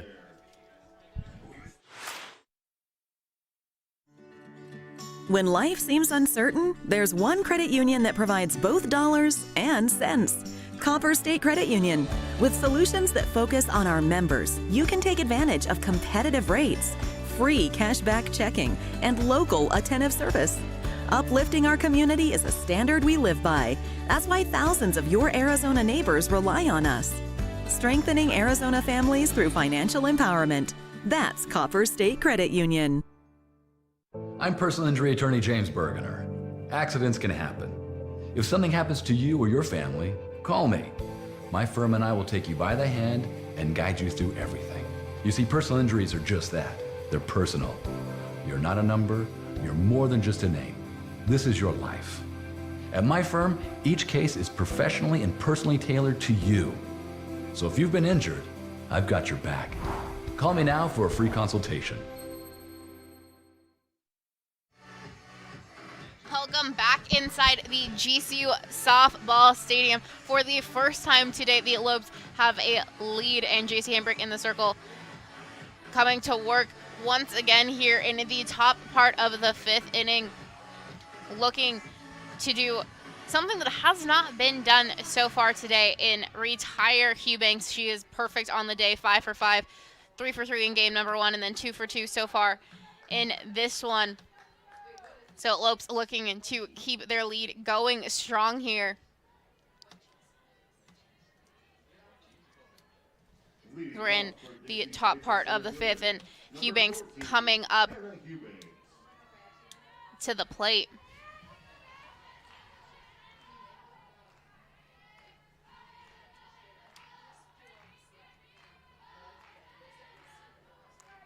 That first one to Eubanks bounces and goes off to the side, so Dietrich will get it and give it back to Hambrick. See, there's some shadows going on, pretty much everything but that space in between first and second, and Bishop covering her eyes as that ball is in for ball number 2. So a 2-0 count here to Eubanks.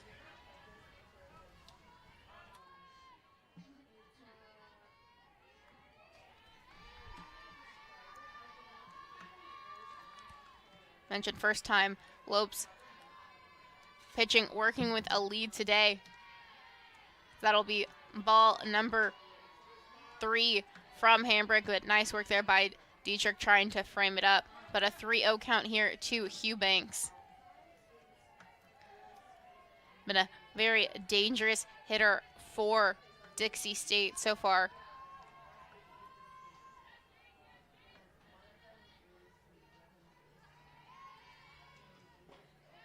That'll be in for strike number 1, so a 3-1 count here. Then, of course, GCU baseball going on across in Brazil, just down a little bit from the softball stadium. Currently have 2 on with 2 outs in the bottom of the first with a 2-run deficit against Northern Colorado. So Colorado up 2-0 against the Lopes, and now a full count here to Eubanks.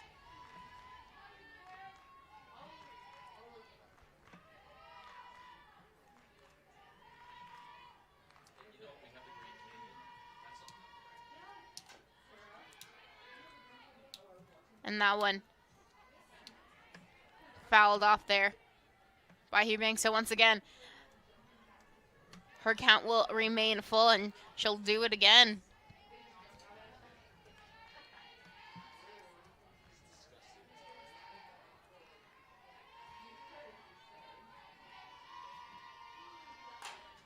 And that one hit straight to Savannah Torville. So for the first time today, Eubanks does not get a board. A nice work there by Savannah Torville as we take another look at that. Just a great leaping play there at the hot corner.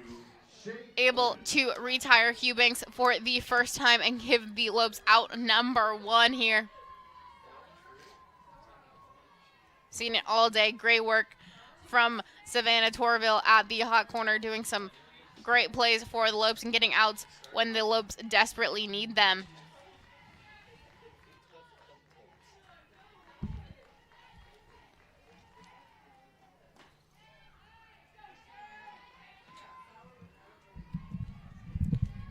First pitch to Clements is ball number 1.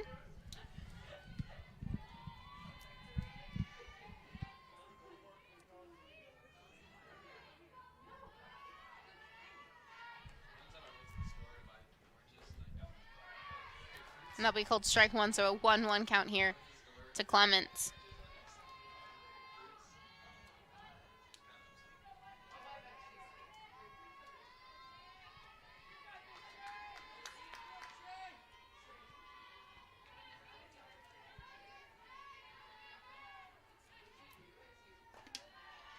That one high and outside, so a 2-1 count now. One's walked back in the first and then grounded out back in inning number 3.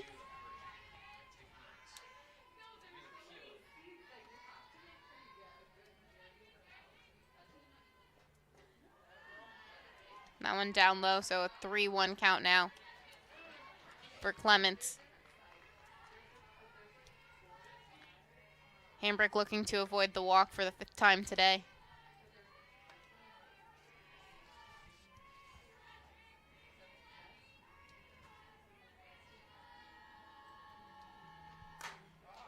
And that one hit right back to JC, and it'll be thrown to Bishop to get out number 2. So the Lopes looking for a 1-2-3 inning here in the top part of the 5th.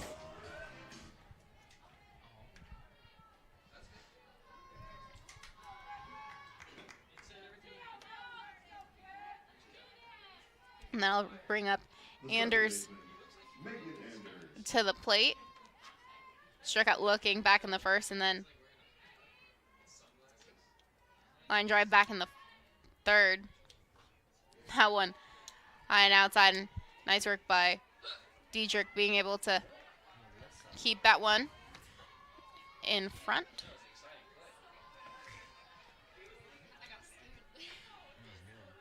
So a 1-0 count here to Anders.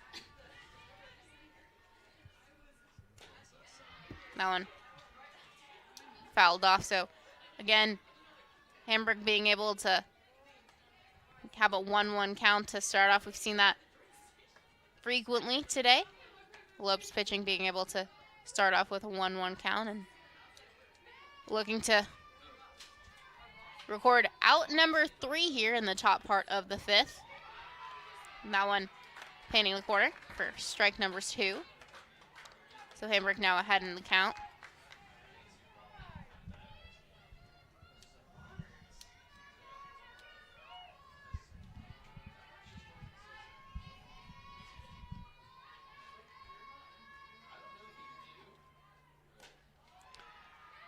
And that one fouled off. So Anders' count will remain 1-2.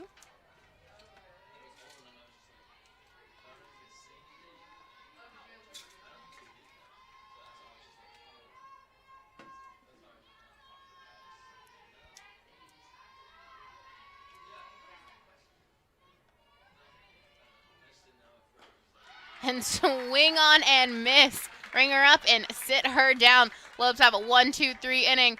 For the first time today, the Lopes will go up to bat with the lead. You can catch that bottom part of the 5th inning right here on GCU TV.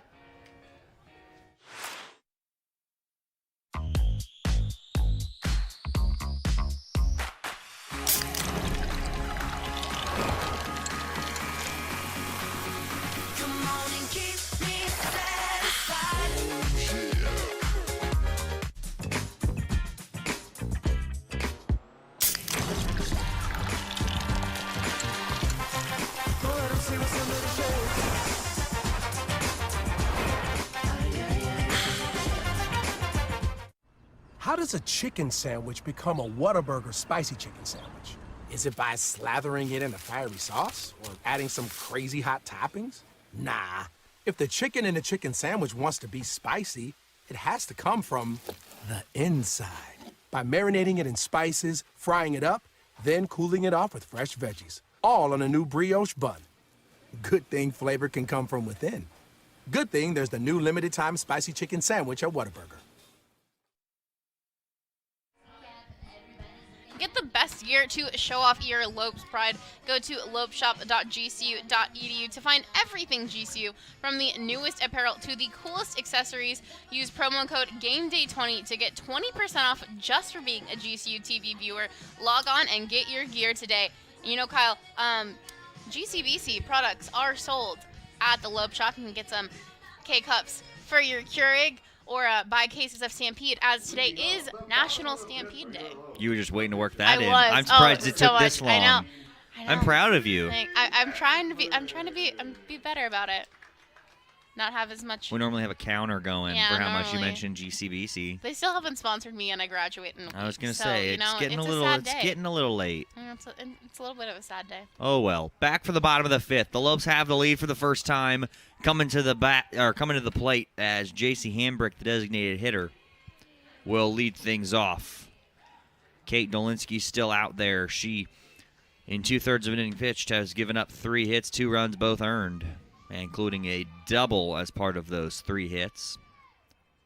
Only faced 5 Lopes batters, but it was enough. Hambrick, ground ball back to Dolinsky on the first in time, out number 1. Second time Hambrick's grounded out to the pitcher today.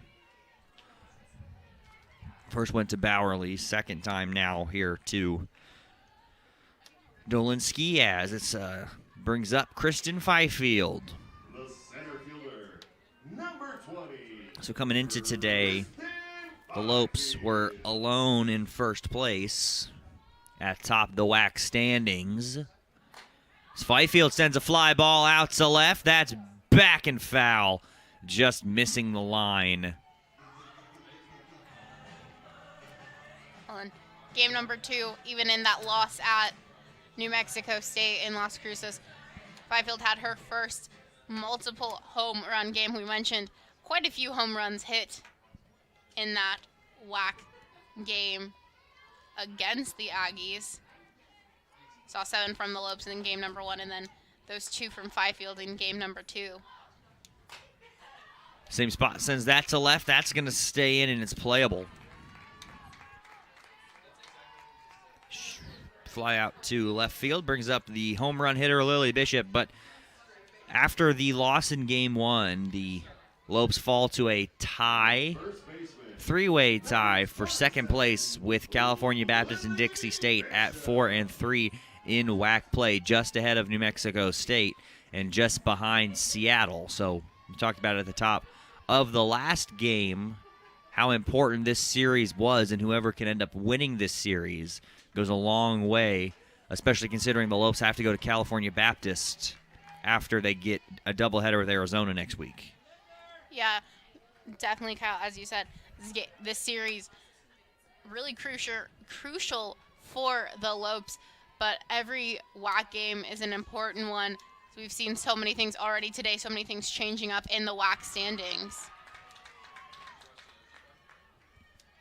This is the Lopes' last home series for a long time, Cheyenne. They won't be back until May the 7th when they take on Seattle U here at home before heading to Seattle for the WAC tournament as it stands. But they get California Baptist and Tarleton on the road, their next 2 WAC series, as Bishop ground ball to second on Anders over for Thompson, and that's a quick 1-2-3 inning as well. Both sides go 1-2-3 in the 5th. Let's go to the 6th. The Lopes are up by 1.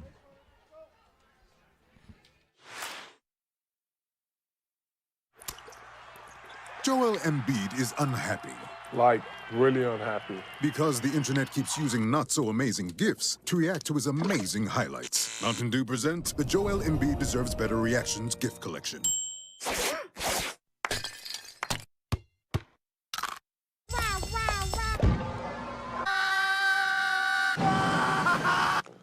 Now I'm so happy. About time we watched it. Getting ready to trade it in. What are you doing? Just a little shopping. Wait, a new truck. Don't you think I should be involved? Of course.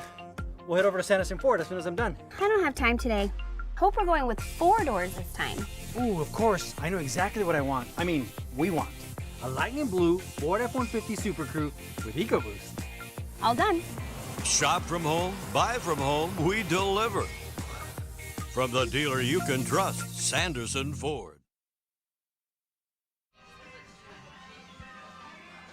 Take a look at Coach Kerr, came around to score, struck out as well.